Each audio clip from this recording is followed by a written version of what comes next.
One of the craziest things that politicians get away with in Washington is actually what some of our former members of Congress do after they leave office. I'm talking today about zombie campaigns, and you know what?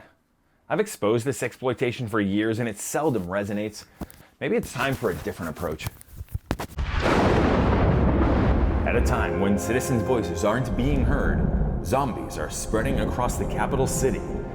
They're former politicians whose campaigns are dead, but they keep spending like they're not, feeding off old, unused campaign contributions repurposed to benefit them in their political afterlife. What will it take to stop them and save democracy from politicians pursuing profit?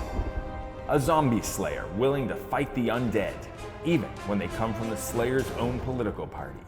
And we find one in the US Senate. I'm Michael Bennett, and I represent the state of Colorado. He just introduced the Zombie Act. That stands for Zeroing Out Money for Buying Influence After Elections Act.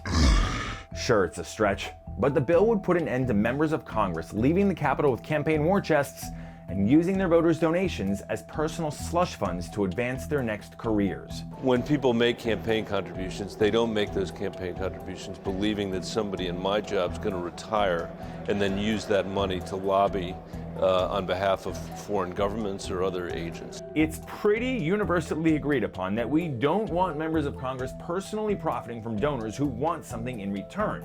And even though there is a clear rule prohibiting that while they're in office, once they leave, it gets a little fuzzy.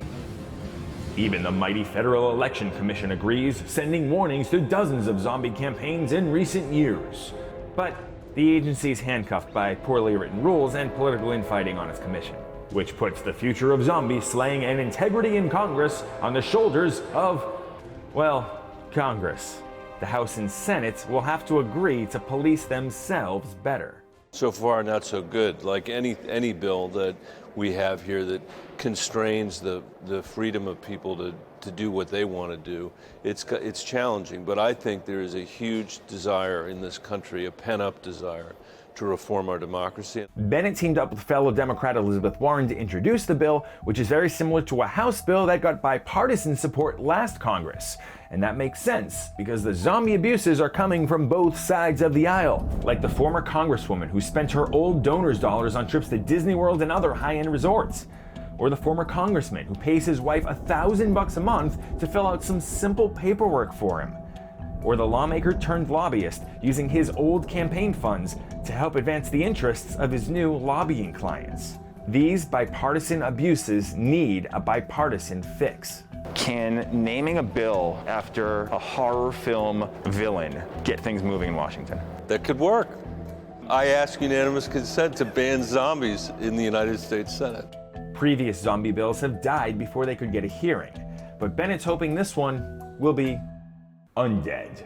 We're always in competition with everybody's short attention span around this place and a lack of focus on stuff that the American people really care about. I think this is a real opportunity for us to make a difference. Tune in next time to see if the zombie slayer can survive Washington's swamp creatures. Hey everyone, Noah Pransky here. Thanks for checking out the NBCLX YouTube channel. For more videos, click here. And don't forget to click subscribe to join the NBCLX community.